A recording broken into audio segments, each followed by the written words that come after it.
नमस्कार विद्यार्थियों, स्वागत है आपका आपके अपने चैनल सुगम संस्कृत पर।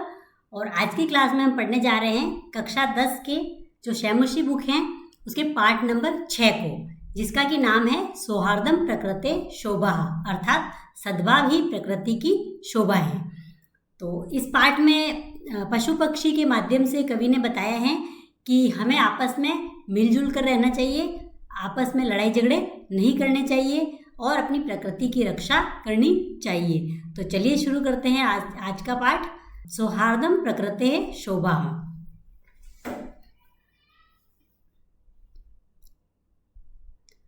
अयं पाठः परस्परं स्नेह सौहार्दपूर्णः व्यवहारः स्यादिति बोधयति।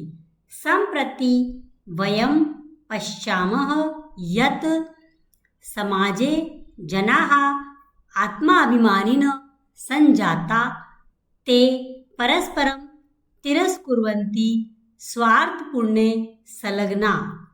ते परेषां कल्याणविषये नैव किञ्चिदपि चिन्तयन्ति। तेषां जीवनोद्देश्यम् अधुना इदं सञ्जातम्। अयं पाठः, अर्थात ये जो पाठ है परस्पर स्नेह और सौहार्दपूर्ण व्यवहार को शादिति, यानी इस पाठ में आपस में प्रेम और भाईचारे से व्यवहार करते हुए रहना चाहिए, इसका बोध किया गया है। सम्प्रति वयं पश्यामः, आज के समय में हम देखते हैं कि समाजे जनाः आत्माभिमानिन संजाता ते परस्परं तिरस्कुर्वन्ति स्वार्थपूर्णे संलग्नाः ते परेषां कल्याणविषये नैव किंचिदपि चिन्तयन्ति। अर्थात आजकल जो समाज में अपने स्वार्थ की पूर्ति के लिए सभी लोग लगे हुए हैं और दूसरों के कल्याण के विषय में बिल्कुल भी नहीं सोचते हैं। तेषां जीवनो उद्देश्यम अधुना इदम संजातम, उनके जीवन का उद्देश्य ही मात्र यही रह गया है कि अपना स्वार्थ साधो और आराम से रहो। एक उक्ति के माध्यम से कहा गया है कि निच्चेर नीच निश्चय सर्वे उपाये फलमेव साध्यम। अर्थात जो नीच व्यक्ति होते हैं वो किसी भी प्रकार से अपना स्वार्थ साधने के लिए चाहे किसी का भी अच्छे या बुरे साधन का भी प्रयोग करना पड़े तो वे करते हैं और अपने फल को साधते हैं, अर्थात वे जो चाहते हैं वही करते हैं। अतः समाजे पारस्परिक स्नेह संवर्धनाय अस्मिन् पाठे पशु पक्षिणां माध्यमेन समाजे व्यवहर्तुम् आत्माभिमानं दर्शयन् प्रकृति मातुः माध्यमेन अन्ते निष्कर्ष स्थापितः यत् कालानुगुणं सर्वेषां महत्वं भवति। इस पाठ में अतः समाजे पारस्परिक संवर्धनाएं, हमारे समाज में पारस्परिक स्नेह और प्रेम के साथ रहने के लिए इस पाठ में पशु पक्षी के माध्यम से समाज में आत्माभिमानम दर्शयन, यानी अपने आप का स्वार्थ साधने के लिए लगे हुए हैं। इसलिए इस पाठ में पशु पक्षी के माध्यम से ये बताया है कि हमें आपस में प्रेम से रहना चाहिए। प्रकृति मातुः माध्यमेन अन्ते निष्कर्षः स्थापितः यत् कालानुगुणं सर्वेषां महत्वं भवति। प्रकृति माता के माध्यम से अंत में एक निष्कर्ष निकला है कि यत् कालानुगुणम, यानी अपने अपने समय में सभी का महत्व होता है। सर्वे अन्योन्य आश्रिताः सन्ति, और सभी एक दूसरे पर आश्रित होते हैं। अतः अस्माभिः स्वकल्याणाय परस्परं स्नेहेन मैत्रीपूर्ण व्यवहारेण च भाव्यम। अतः हम सभी को अपने स्वयं के कल्याण के लिए आपस में, परस्परम का मतलब होता है आपस में मैत्रीपूर्ण व्यवहार करते हुए प्रेम से रहना चाहिए।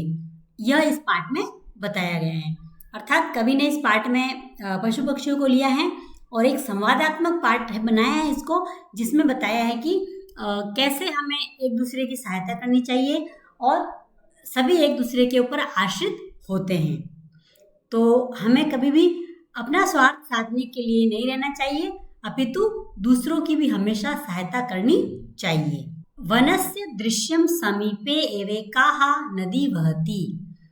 वन का दृश्य है और पास में ही एक नदी बह रही है, अर्थात बहुत अच्छा शांत वातावरण का वन का दृश्य है और झरने बह रहे हैं और पास में ही एक नदी बह रही है। एकः सिंहः सुखेन विश्रामयन्ति। और एक शेर सुख की चैन की नींद सो रहा है, यानी विश्राम कर रहे हैं। तदेव एकः वानरः आगत्य तस्य पुच्छम दुनाति। इतने में वहां पर एक बंदर आ जाता है और उसकी पूंछ को खींचता है। क्रुद्धः सिंह तम प्रहर्तुम इच्छति। और जो क्रोधित शेर होता है वह उस पर प्रहार करना चाहता है। परम वानरस्तु कूर्दित्वा वृक्षम आरूढ़। परंतु बंदर तो कूदता है और वृक्ष के ऊपर जाकर के बैठ जाता है। तदेव अन्यस्मात् वृक्षात् अपरः वानरः सिंहस्य कर्णम आकृष्य पुनः वृक्षोपरि आरोहिता। इतने में एक दूसरा बंदर आता है दूसरे पेड़ से और वह आकर के शेर के कान को खींच करके पुनः पेड़ पर चढ़ जाता है। एवमेव वानराः वारं वारं सिंह तुदन्ति। इस प्रकार बारी बारी से सभी बंदर आते और शेर को परेशान करने लगे। तुदन्ति का मतलब परेशान करना। क्रुद्धः सिंह इतस्ततः धावति गर्जति परम किमपि कर्तुम असमर्थः। क्रोधित हो जाता है। अब उसको नींद से डिस्टर्ब कर दिया, एक तो बंदरों ने बार बार उसको परेशान कर रहे हैं, शेर को बहुत क्रोध भी आ रहा है, वो उन पे प्रहार भी करना चाह रहे हैं परंतु नहीं कर पा रहे हैं। तो इस तरह से शेर क्रोधित होता हुआ इधर से उधर दौड़ता है, गर्जती यानी गर्जन करता है, तेज आवाज करता है। परम किमपि कर्तुम असमर्थ। परंतु कुछ भी करने में समर्थ नहीं था। एव तिष्ठति और बैठ जाता है। वानराः हसन्ति वृक्षो उपरि च विविधाः पक्षिणः अपि सिंहस्य एतादृशीं दशां दृष्ट्वा हर्षमिश्रितं कलरवं कुर्वन्ति। अब क्या होता है कि वो थक के बैठ जाता है तो सारे बंदर हंसने लग जाते हैं और वृक्षों के ऊपर बैठे हुए विविध जो पक्षीगण थे वे भी शेर की इस प्रकार की दशा को देखते हैं और अट्टहास करते हैं, यानी हर्ष मिश्रित, खुशी से जो मिश्रित हंसी होती है उस तरह से चहचहाट करते हैं। कलरवम कुर्वन्ति अर्थात चहचहाट करते हैं। निद्राभंग दुखेन वनराजः सन्नपि तुच्छ जीवै आत्मनः एतादृश्या दुर्वस्थया श्रान्तः सर्वजन्तुनः दृष्ट्वा पृच्छति। अब एक तो शेर की नींद भंग हो चुकी थी और दुख भी हो रहा था उसको बहुत, तो उसने सोचा इन तुच्छ जानवरों के द्वारा मैं परेशान हो रहा हूँ, तो ये सारी दुरावस्था को से दुखी और थक चुका था कौन, सिंह। तो वो जो थक जाता है तो सारे जंतुओं को देखता है और पूछता है। तो क्या पूछता है, नेक्स्ट स्लाइड पर मूव करते हैं अपन। अब सिंह बोल रहा है, क्रोधेन गर्जन भो अहम वनराजः किम भयम न जायते। सिंह को बहुत तेज गुस्सा आ गया और वो क्रोध के साथ गर्जना कर रहा है, भो अयम वनराज, सुनो मैं वन का राजा हूँ, किम भयम न जायते, क्या तुम लोगों को मुझसे भय नहीं लगता है। किमर्थम मामेव तुदंती सर्वे मिलित्वा, और तुम सब इस तरह से मिलकर के मुझे क्यों परेशान कर रहे हो। एकः वानरः, तब उनमें से एक बंदर बोलता है, यतः त्वं वनराजः भवितुं तु सर्वदा अयोग्यः। कह रहे हैं कि क्योंकि तुम तो वनराज के पद के लिए सर्वथा अयोग्य हो, यानी तुम वन के राजा कहलाने के लायक नहीं हो। राजा तु रक्षकः भवति परम भवान तु भक्षकः। जो राजा होता है वो तो एक रक्षक होता है, लेकिन तुम भक्षक हो अतः तुम वनराज के पद के योग्य नहीं हो।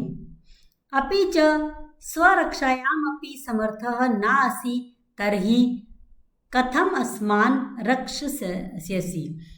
कह रहे हैं कि आप जो सिंह को कह रहा है बंदर कि तुम स्वयं की रक्षा करने में समर्थ नहीं हो तो किस प्रकार हमारी सबकी रक्षा करोगे।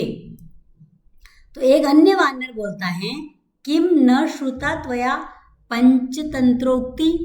तो एक बंदर बोल रहे हैं कि क्या तुमने पंचतंत्र की एक उक्ति को नहीं सुना है क्या।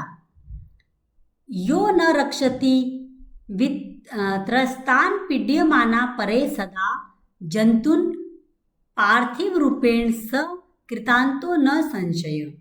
अर्थात एक अन्य बंदर है जो कह रहे हैं कि क्या है सिंह तुमने जो एक पंचतंत्र की उक्ति उसको नहीं सुना है। यो न रक्षति वित त्रस्तान पीड्यमाना परे सदा, यानी जो ऐसे लोगों की रक्षा नहीं कर सकता है जो दूसरे जंतुओं से पीड़ित हैं वह सर्वदा यमराज के समान होता है, वो राजा कहलाने के लायक नहीं होता है। इतने में एक कौवे महाराज आ जाते हैं वहां पे। तो कौवा बोल रहे हैं आम सत्यम कथितम त्वया वस्तुतः वनराज भवितुम तू अहमेव योग्य। अब कौवा आ गया और वो कौवा बोल रहे हैं कि हाँ तुम तो सत्य बोल रहे हो, वनराज पद के लिए योग्य तो मैं हूं। तो पास में एक कोयल बैठी हुई है। तो कोयल क्या बोल रही है, उपहसम, कोयल हंसते हुए कहती हैं कथम त्वम योग्य वनराज भवितुम, तुम किस प्रकार वनराज पद के लिए योग्य हो। यत्र तत्र, यहाँ वहाँ, का इति कर्कश ध्वनि ना, काव काव की कर्कश यानी कानों को अच्छी नहीं लगने वाली ध्वनि से पूरे वातावरण को आकुलित कर देते हो, व्याकुल कर देते हो। आकुली करोशी यानी तुम अपनी काव काव की ध्वनि से पूरे वातावरण को एकदम व्याकुल कर देते हो। न रूपम, ना तो तुम्हारे रूप हैं, न ध्वनि रस्ती, ना आवाज अच्छी है। कृष्ण वर्णम, और तुम बिल्कुल काले रंग के हो। मेध्या अमेध्य भक्षकम त्वाम कथम वनराज मन्यामहे वयम, और तुम भक्ष्य और अभक्ष्य दोनों को खाते हो मार करके, तो तुम्हें हम किस प्रकार वन का राजा घोषित कर दें। अब कौवे महाराज बोल रहे हैं अरे अरे किम जल्पसी, अरे कोयल क्यों बकवास कर रही हो। कोयल को कौवा कह रहा है कि तुम बकवास क्यों कर रही हो। यदि अहम कृष्ण वर्णः तर्हि त्वम किम गौरांग, कह रहा है कि तुम क्यों फालतू की बकवास कर रही हो। अगर मैं काला हूं तो क्या तुम गोरी हो। अपि च विस्मृते किम यत मम सत्प्रियता तू जनानां कृते उदाहरण स्वरूपा, यानी कह रहे हैं कि क्या तुम भूल गई हो कि मेरी तो सत्य प्रियता पूरे विश्व में एक उदाहरण के स्वरूप प्रस्तुत हैं। कैसे, अनृतम वदसी चेत काकः दशेत, अनृतम वदसी चेत काकः दशेत इति प्रकारेण। अब वो कह रहे हैं कि मेरी तो सत्य प्रियता पूरे संसार में प्रसिद्ध है कि झूठ बोलने वाले को कौवा काटेगा। इस प्रकार कौवा कह रहा है कि सभी लोगों में कहावत है एक कि झूठ बोलने पर कौवा खाए। तो इस प्रकार मेरे लिए तो बहुत एक सत्यवादिता प्रसिद्ध है। अस्माकं परिश्रमः ऐक्यं च विश्व प्रथितम, और मेरा जो परिश्रम है और एकाग्रता है वह भी विश्व प्रसिद्ध है। कैसे, अपि च काकचेष्टः विद्यार्थी एव आदर्श छात्रः मन्यते, अर्थात कहते हैं कि जो काक के समान चेष्टा रखने वाला जो विद्यार्थी होता है वह श्रेष्ठ माना गया है। तो कौवा अपने आप की प्रशंसा करते हुए कह रहे हैं कि कोयल भले ही मैं काला हूँ लेकिन तुम कौन सी गोरी हो, और फिर भी मैं काला हूँ फिर भी इस पूरे संसार में मेरी सत्य प्रियता तो प्रसिद्ध है। और सभी लोग बोलते हैं कि झूठ बोले कौवा काटे, अर्थात झूठ बोलने वाले को कौवा काटे, यानी मैं सत्यवादी का प्रतीक हूँ। और आगे और कहा है उसने कि मेरी एकाग्रता और परिश्रम भी इस पूरे विश्व में प्रसिद्ध हैं। कैसे कि विद्यार्थी के लिए कहा जाता है कि काकः चेष्टः विद्यार्थी आदर्श विद्यार्थी होता है। अब कोयल बोल रही है अलम अलम अति विकथ्येन, अब रुक जाओ, ज़्यादा बकवास मत करो, यानी तुम ज़्यादा बोलने से रुको। किम विस्मृते यत, क्या तुम भूल गए हो? काकः कृष्णः पीकः कृष्णः, को भेद काक पीकयो। अब कोयल बोल रही है कि काकः कृष्णः यानी कौवा भी काला होता है, पीकः कृष्ण कोयल भी काली होती है, को भेद पिक काकयो, कोई भी भेद पिक और काक में नहीं होता है। ये बात सच है, लेकिन कोयल आगे बोल रही हैं वसंत समय प्राप्ते काकः काकः पिकः पिकः, लेकिन वसंत ऋतु जब आती है तब पता चलता है कि कौवा तो कौवा है और कोयल तो कोयल है, अर्थात कोयल की मीठी वाणी सबको प्रिय लगती है। तो वसंत ऋतु में उन दोनों की पहचान होती है, रूप रंग में समान होते हुए भी कोयल की जो मीठी वाणी है लोगों को आकर्षित करती हैं, तो वसंत समय में कोयल की गुण की पहचान होती है। तो कोयल अपने बारे में बता रही हैं कि मैं श्रेष्ठ हूँ। तो कौवा बोल रहे हैं रे पर भृत अहम यदि त्वम संततिम न पालयामि, हे कोयल अहम यदि मैं यदि तुम्हारी संतान को पालन पोषण नहीं करूं तरही कुत्र स्यु पिका, तो फिर ये सारे कोयल जाति कहाँ से आएगी? अतः अहम एव करुणापरः पक्षी सम्राट काकः, इसलिए मैं एक दयालुता और पक्षी सम्राट कौवा हूँ। नेक्स्ट स्लाइड पे मूव करते हैं और देखते हैं आगे कहानी में क्या है। नेक्स्ट एंट्री होती है गज महाराज की, अर्थात इतने में वहां पे हाथी आ जाता है। समीपतः एवागच्छन् अरे अरे सर्व संभाषणं शृण्वन् अहम अत्र आगच्छम्, पास में आते हुए हाथी बोलता है कि अरे अरे तुम सबका जो संभाषण हो रहा था, वार्तालाप हो रहा था, उसको सुनने से ही मैं यहाँ पे आया हूँ। अहम विशालकायः, मैं बहुत विशालकाय हूँ, बलशाली हूँ और पराक्रमी हूँ। सिंह वा स्यात्, मैं बहुत विशालकाय और पराक्रमी हूँ और मेरे अंदर बहुत ताकत है।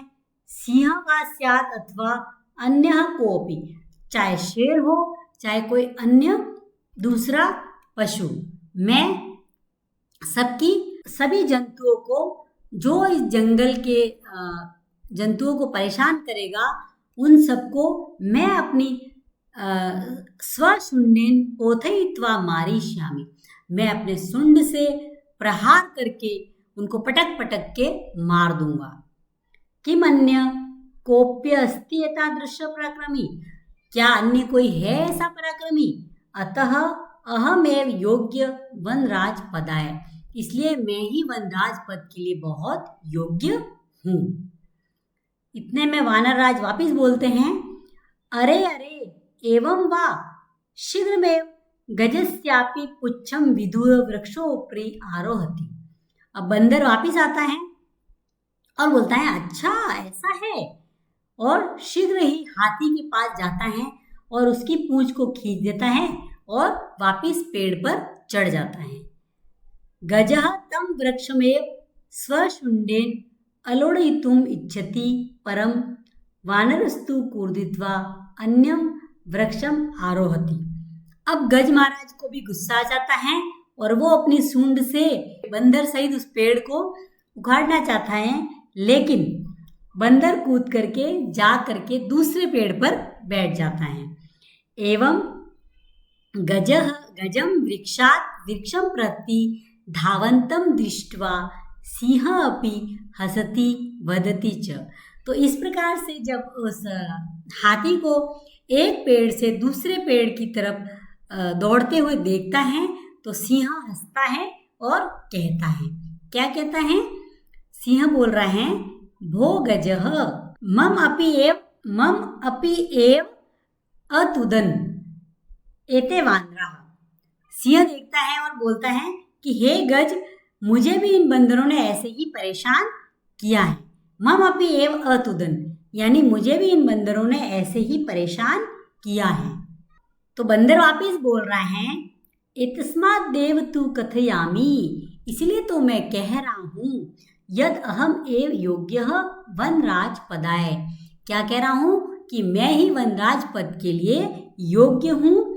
ये विशाल कायम पराक्रमिणम भयंकरम चापि सिंहम गजम वा पराजेतुम समर्था अस्माकं जाति ही।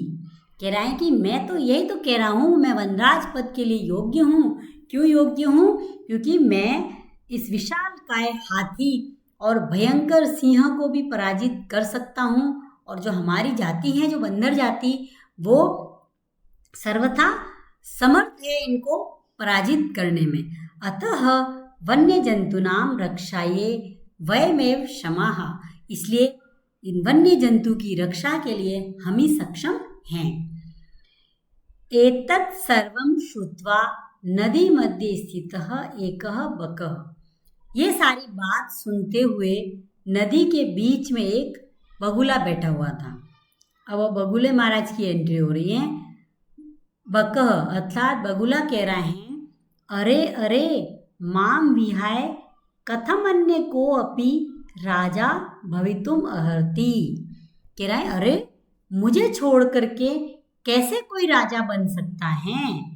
अहम तु शीतले जले बहुकाल पर्यंतम अविचलः ध्यानमग्नः स्थितिप्रज्ञ इव स्थित्वा सर्वेषां रक्षायाः उपायं चिन्तयामि। बोल रहे हैं कि मैं तो शीतल जल में बहुकाल पर्यंत यानी लंबे समय तक बिना हिले ध्यान मग्न हो करके और स्थिर हो करके रह करके सर्वेशाम सभी की रक्षा के उपाय सोच सकता हूँ, योजना निर्मीय और योजना भी बना सकता हूँ। स्वसभायाम, और जो हमारी सभा होगी उसमें विविध पदम अलंकुर्वाणे, सभा में अलग अलग पद पे जो हैं जंतु, उन सभी जंतुओं से मिलकर रक्षोपायान क्रियान्वितान, और रक्षा के उपाय सोचूंगा। कुल मिला के बक कह रहे हैं यानी बगुला कि मैं ही राजा बनने के योग्य हूँ, क्योंकि मैं बिल्कुल लंबे समय तक पानी में रह सकता हूँ, बिल्कुल बिना हिले डुले स्थिर और ध्यान मग्न होके बैठता हूँ। तो मैं ऐसी अवस्था में बिल्कुल चिंतित यानी सोचूंगा कि इस प्रजा की रक्षा कैसे करनी है, और जो अपनी सभा होगी उसमें अपने विचार प्रस्तुत करूंगा। तो किसी भी प्रकार से मैं अतः अहमेव, इसलिए मैं ही वनराज पद प्राप्ति योग्य, इस वनराज पद के लिए प्राप्ति के लिए योग्य हूँ। इतने में कौन आता है? मयूर। मयूर आता है, मोर आता है और बोलता है, वृक्षोपरितः अट्टहास पूर्वकम, पेड़ के पास बैठा हुआ है और तेज हंसी के साथ बोलता है। अट्टहास का मतलब होता है जोर से हंसते हुए।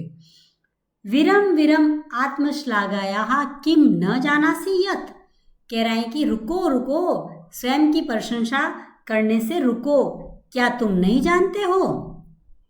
यदि न स्यान् नरपतिः सम्यक् नेता ततः प्रजा अकर्णधारा जलदो विप्लवेते नौरिव। मयूर कह रहा है कि क्या तुमने ये नहीं सुना है कि जो राजा अपनी प्रजा की अच्छे से नेतृत्व नहीं करता है वह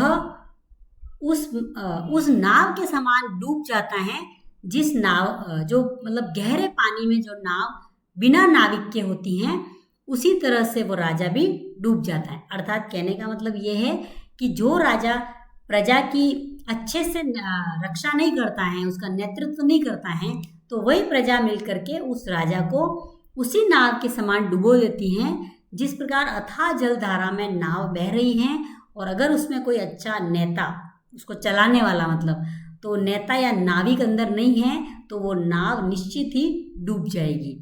तो उसी प्रकार के से वो राजा की भी गति होगी, जो राजा अपनी प्रजा की अच्छे से नेतृत्व या रक्षा नहीं करता है।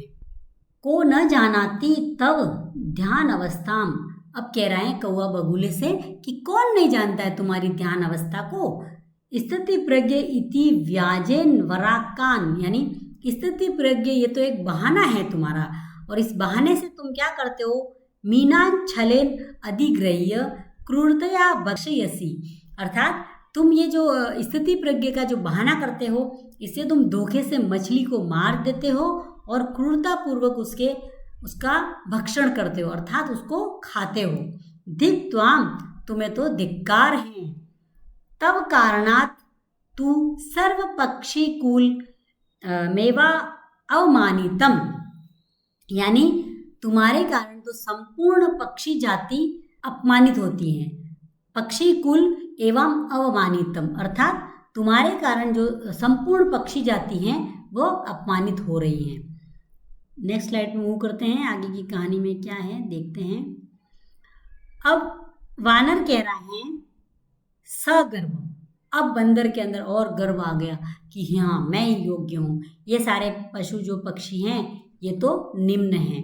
तो बंदर फिर से बोल रहे हैं, तो क्या बोल रहे हैं, अतएव कथयामि यत, इसलिए तो मैं कह रहा हूँ कि अहमेव योग्य वनराज पदाय, कि मैं ही इस वनराज पद के लिए योग्य हूँ। शीघ्रमेव मम राज्याभिषेकाय तत्पराः भवन्तु सर्वे वन्य जीवाः, इसलिए अति शीघ्र तुम सब मेरी राज्याभिषेक के लिए तैयारी करो।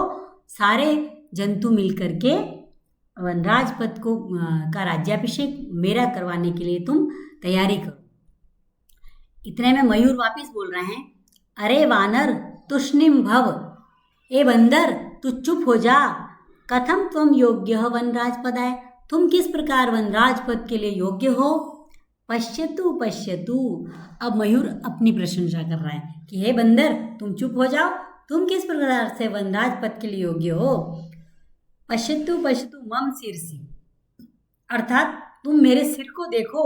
राज मुकुट इव शिखाम स्थापयिता विधात्रा एवा अहम पक्षीराजः कृतः, अर्थात वो कह रहे हैं कि मेरी इस शिखा यानी मेरे इस कलंगी को देखिए, इस राज मुकुट के समान स्थित है और इसको विधाता ने मेरे प्राकृतिक रूप से इसको बनाया है और मुझे पक्षीराज बनाया है, यानी पक्षियों का राजा तो मुझे विधाता ने पहले ही बना दिया है।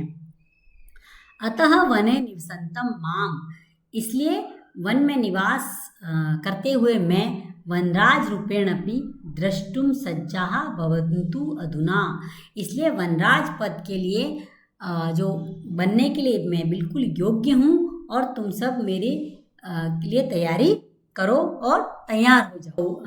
मोर बोल रहे हैं, यद कथम को अपि अन्यः विधातु निर्णयम अन्यथा कर्तुम क्षमः, क्या इस विधाता के निर्णय को टालने के लिए कोई समर्थ है। अर्थात वो यही कहना चाह रहे हैं कि विधाता ने तो मुझे पहले से ही पक्षीराज घोषित कर दिया है कि मेरे ऊपर एक कलंगी बना दी सुंदर सी, और मैं पहले से ही वनराज पक्षीराज पद के लिए योग्य हूँ, बना दिया है मुझे विधाता ने। तो क्या कोई अन्य इसको काटने में समर्थ है, अर्थात कोई भी समर्थ नहीं है, मयूर ये कहना चाह रहे हैं। तो कौवा बोल रहा है सव्यंग्यम, अब कौवा उसको व्यंग्य कस रहा है, किसको, मोर को। कह रहा है कि अरे अयि बुक नृत्य अतिरिक्त का तम विशेषता यत त्वाम वनराज पदाय योग्यम मन्याम अहे वयम। कह रहा है कि हे सांप को मार के खाने वाले, नृत्य के अलावा तुम्हारी और कौन सी विशेषता है जिससे हम तुम्हें वनराज पद के लिए योग्य माने।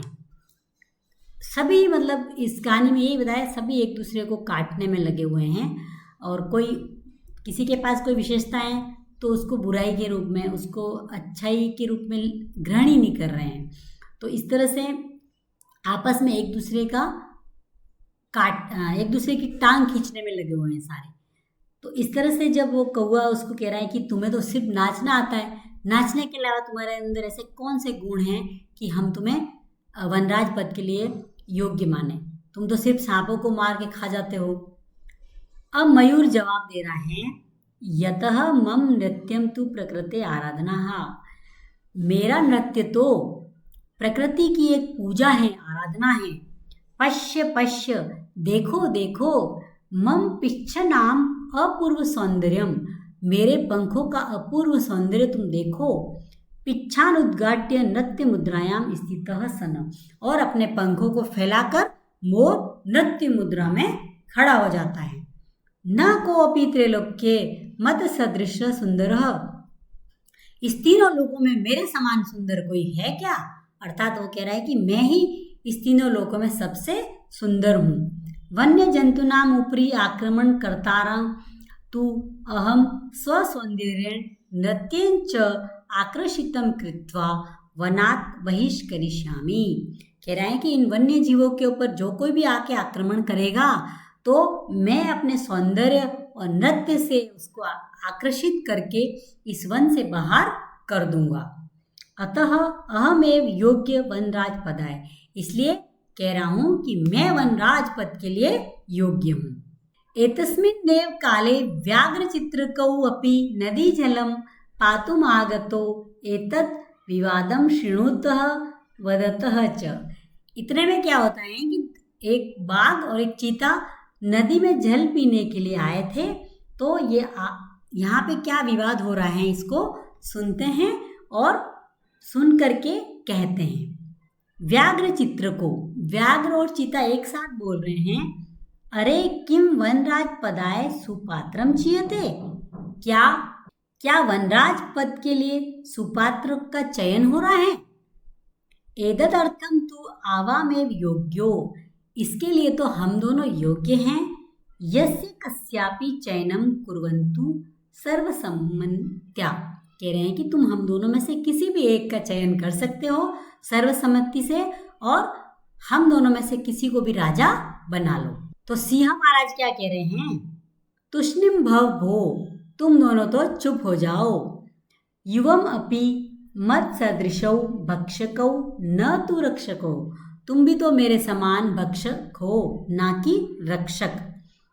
एते वन्य जीवाः भक्षकम रक्षक पदयोग्यम न मन्यते, ये जो वन्य जीव हैं वे जो भक्षक हैं उनको रक्षक पद के योग्य नहीं मान रहे हैं। अतएव विचार विमर्श प्रचलति, इसलिए इस बारे में विचार विमर्श चल रहा है। अब बगुला वापिस बोल रहे हैं, सर्वथा सत्यम युक्तम सिंह महोदयन, हे सिंह महोदय आपने बिल्कुल सच बोला। वस्तुतः एव सिंहेन बहुकाल पर्यंतम शासनम कृतम, कह रहे हैं कि शेर जाति ने तो बहुत काल तक शासन किया है। परम अधुना, लेकिन अब तू को अपि पक्षी, अब कोई पक्षी ही राजेति निश्चेतव्यम अत्र तू, यानी अब शेर महाराज को कह रहा है बगुला कि तुम सिंहों ने तो बहुत काल तक बहुत राज कर लिया है, शासन कर लिया है, लेकिन अब कोई पक्षी ही राजा के पद पर होना चाहिए।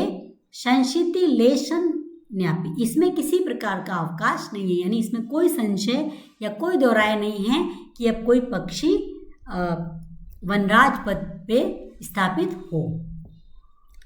तो इस बात को सुन करके सारे पक्षी एक साथ बोलते हैं, सर्वे पक्षिणः उच्चै आम आम कश्चित् खगः एव वनराजः भविष्यति इति। ऊंची आवाज में बोल रहे हैं, हाँ हाँ बिल्कुल, खग ही वनराज पद के लिए, वनराज पद पे योग्य है और बनेगा, बनना चाहिए। सारे पक्षी बोले, परम कश्चिदपि खगः आत्मानं विना न अन्यं कमपि अस्मै पदाय योग्यम चिंतयन्ति तरहि कथम निर्णय भवेत्। लेकिन सारे पक्षी आत्मान यानी स्वयं के बिना किसी को भी योग्य नहीं मान रहे थे, अपनी अपना बखान कर रहे कि मेरे अंदर ये गुण है, मैं राजा पद के लिए योग्य हूँ। इस तरह से निर्णय कैसे होगा? यानी कोई दूसरे को बनाना ही नहीं चाह रहा है, खुद को ही अपने को ही राजा बनाना चाह रहे हैं, तो यहाँ पे निर्णय कैसे होगा? तदा ते सर्वे गहन निद्रायाम निश्चितम स्वपंतम उलुकम वीक्ष्य विचारितम यदेश। तभी उन्होंने सभी ने गहरी नींद में बिल्कुल निश्चिंत होकर के सोए हुए उल्लू को देखा और कुछ बोला, सोचा और कुछ बोला। क्या बोला इसको आगे समझते हैं। आत्मश्लाघाहीनः पद निर्लिप्तः उलूकः एवा अस्माकं राजा भविष्यति। उन्होंने क्या विचार किया कि आत्मश्लाघाहीन यानी खुद की प्रशंसा करने से रहित, पद के लोभ से रहित उल्लू ही हमारा राजा बनेगा। अर्थात उस उल्लू को कोई इंटरेस्ट था नहीं, वो अपनी खुद की प्रशंसा भी नहीं कर रहा था, उसको कोई पद का लालच भी नहीं था। तो सभी पक्षियों ने सोचा कि ये जो उल्लू है वो हमारा राजा बनेगा। परस्परम आदिशन्ति च तदानीम यन्ताम नृपाभिषेक संबोधनम संभारा इति।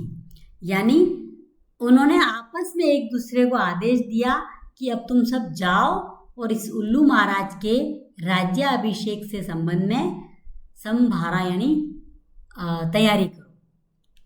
सर्वे पक्षिणः संजाये गंतुम इच्छन्ति तर्हि सहसा एव।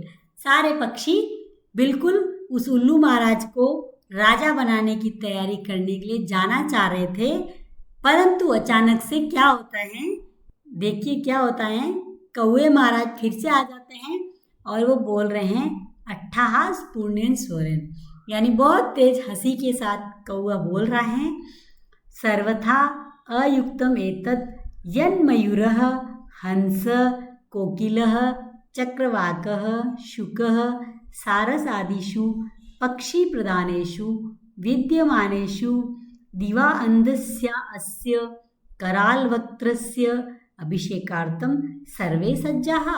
कौवा कह रहा है कि भाई ये तो बिल्कुल उचित नहीं है कि हम सब में जो महान मयूर हैं, हंस हैं, कोयल हैं, चकवा हैं, तोता है और सारस हैं, ये सारे प्रधान पक्षियों के होते हुए इस दिन के अंधे और भयंकर मुख वाले इस उल्लू को तुम राजा बनाने के लिए सभी तैयार हो गए हो।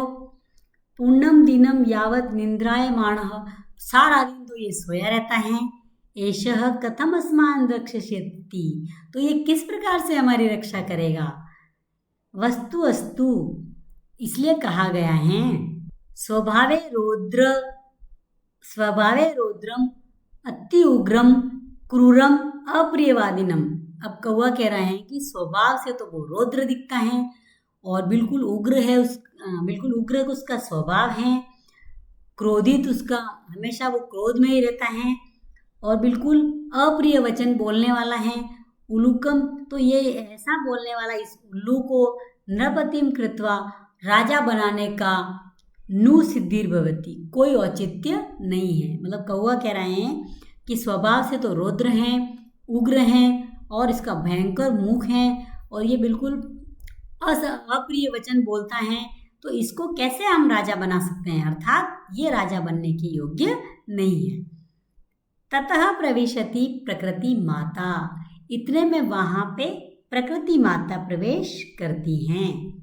अब प्रकृति माता बोल रही हैं सस्नेहम, बिल्कुल स्नेहपूर्वक प्रेम से बोल रही हैं, भोः भोः प्राणिन, हे प्राणियों, यूयम सर्वे एव मे संततय, तुम सभी तो मेरी संतान हो। कथम मितः कलहम कुरुथा, इस तरह से तुम क्यों फालतू का बहस या झगड़ा कर रहे हो। वस्तुतः सर्वे वन्य जीविनः अन्योन्य आश्रिता, वैसे तो वास्तविक में तो सारे के सारे जो वन्य जीव हैं एक दूसरे के ऊपर आश्रित हैं।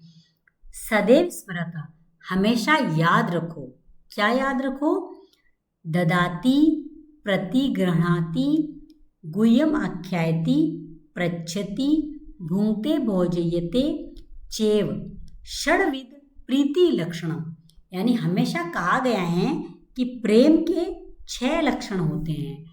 प्रेम के 6 लक्षण कौन कौन से होते हैं।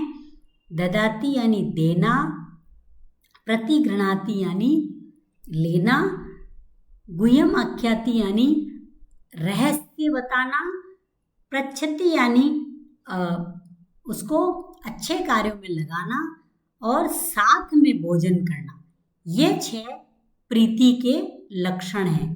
इस तरह से अगर कोई रहता है कि किसी को देख के खुशी हो गई है, किसी से कुछ लिया और किसी को अपना रहस्य बता दिया, किसी को किसी अच्छे कार्यों में लगा दिया, साथ में भोजन कर लिया, तो ये प्रेम के 6 लक्षण हैं। कौन बता रहा है? ये प्रकृति माता। तो हमें हमेशा देने वाला दिमाग रखना चाहिए और किसी से कुछ ग्रहण करना चाहिए। कोई रहस्य की बात है तो सबसे शेयर करनी चाहिए और साथ में भोजन करना चाहिए। तो ये प्रीति के और सभी को अच्छे कार्यों में लगाना चाहिए, ना कि उनको गलत रास्ता दिखाना चाहिए। तो अगर ये 6 गुण जिसमें भी हैं तो सभी आपस में प्रेम से मिलकर रह सकते हैं। सर्वे प्राणिनः समवेत स्वरेण मातः, यानी सारे पक्षी एक साथ एक ही स्वर में बोलते हैं। मातः कथयति तु भवती सर्वथा सम्यक परम वयम भवतीम न जानिम। कह रहे हैं कि हे माते, तुम जो बोल रही हो बिल्कुल सच बात बोल रही हो, लेकिन तुम कौन हो हम तुम्हें नहीं जानते हैं।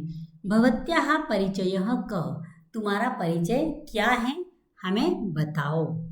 तो प्रकृति माता बोल रही हैं, अहम प्रकृति ही युष्माकम सर्वेशाम जननी। मैं तो प्रकृति हूँ और तुम सबकी माता हूँ। यूयम सर्वे एव मे प्रिया, तुम सभी मुझे बहुत प्रिय हो। सर्वेशाम एव मत कृते महत्वम विद्यते यथा समयम, और तुम सबका महत्व मेरे लिए समय समय पर बिल्कुल होता है। यानी यथा समय तुम सबका अलग अलग महत्व है, तुम सब मेरे लिए प्रिय हो और सभी अपना अपना महत्व रखते हो। न तावत कलहेन समयम वृथा, तो इस तरह से झगड़े में अपना समय व्यर्थ मत करो।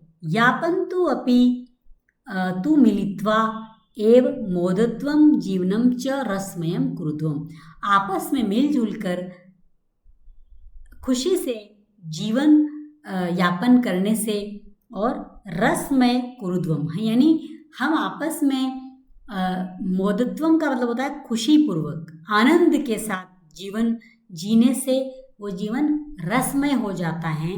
तद्यथा कथितम, इसलिए कहा गया है, क्या कहा गया है? प्रजा सुखे सुखम राज्यः प्रजानाम च हिते हितम, यानी प्रजा के सुख में ही राजा का सुख होता है। अगर कोई राजा है और उसकी प्रजा सुखी नहीं है, दुखी है, तो वो राजा कभी भी खुद सुखी नहीं रह सकता है। प्रजा नाम च हिते हितम, और प्रजा के हित में ही राजा का हित है। अगर प्रजा का कोई कल्याण नहीं हो रहा है तो राजा का भी कोई हित नहीं होगा।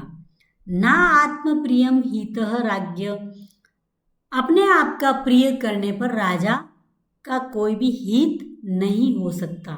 यानी अपना ही अच्छा सोचने पर राजा का कभी भी कोई हित नहीं हो सकता। प्रजा नाम तु प्रिय हितम, प्रजा के लिए प्रिय बात सोचना राजा के लिए हितकारी होता है।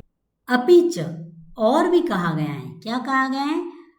अगाध जल संचारी न गर्भम याति रोहितः, यानी अथाह जल के बीच में रहने वाली एक रोहित नाम की मछली होती है, बहुत बड़ी विशालकाय, वो बहुत गहरे पानी में रहती है। तो अथाह जल में संचरण करने वाली रोहित नाम की मछली को कभी भी गर्व नहीं होता है। अर्थात जो बड़ा होता है, गुणी होता है, विद्वान होता है, उसको कभी भी अपने आप के ऊपर गर्व नहीं होता है। अंगुष्ठ ओदक मात्रेण, अंगुष्ठ ओदक मात्रेण का मतलब होता है अंगूठे के बराबर पानी, अर्थात कम पानी में रहने वाली शफरी यानी छोटी मछली फुरफुरायते, यानी फुरफुर करती हैं, फुरफुराट करती हैं। अर्थात कम पानी में रहने वाली मछली अपने आप को महान समझती है। अतः भवन्तः सर्वे अपि शफरीवत् एकैकस्य गुणस्य चर्चां विहाय, अतः तुम सब शफरीवत, छोटी मछली के समान एक दूसरे के गुणों की चर्चा को छोड़कर मिलित्वा प्रकृति सौंदर्याय वन रक्षाय च प्रत्ययता, तुम सभी मिलकर इस प्रकृति के सौंदर्य के लिए और वन की रक्षा के लिए प्रार्थना करो या प्रयत्न करो। सर्वे प्रकृति मात्रम प्रणमन्ति मिलित्वा दृढ़ संकल्पम च गायन्ति, सभी मिलकर प्रकृति माता को प्रणाम करते हैं और दृढ़ संकल्प पूर्वक गाते हैं। क्या गाते हैं? प्राणी नाम जायते हानि ही परस्पर विवादत, यानी आपस में झगड़ा कलह करने से प्राणियों की हानि ही होती है। अर्थात आपस में झगड़ा कलह द्वेष ईर्ष्या करने से हमारा कोई भी भला नहीं होता है। अन्योन्याय सहयोगेन, और एक दूसरे का सहयोग करने से लाभस तेषाम प्रजायते, और प्राणियों में लाभ ही लाभ होता है। यानी एक दूसरे को मार काट करने से तो हमें कोई भी लाभ नहीं होता है, और एक दूसरे का सहयोग और सहायता करने से हमें बहुत लाभ होता है। तो कैसी लगी आपको ये कहानी? इसमें कवि ने पशु पक्षी के माध्यम से ये बताना चाहा है कि हमें आपस में एक दूसरे से द्वेष ईर्ष्या की भावना नहीं रखनी चाहिए, अपितु हमें मिलकर प्रेम से रहना चाहिए और एक दूसरे की सहायता करनी चाहिए, और किसी को भी अपने आप से कम नहीं समझना है। क्यों? क्योंकि सभी का अपनी अपनी जगह पे अपना अपना महत्व है। तो आपको ये पार्ट कैसा लगा कमेंट बॉक्स में ज़रूर बताइए, और इस पार्ट की अगर क्वेश्चन आंसर सॉल्व करवाना चाह रहे हो तो भी कमेंट में लिखिए। और अगर आपको ये चैप्टर पसंद आया तो लाइक कीजिए, शेयर कीजिए, सब्सक्राइब कीजिए। धन्यवाद।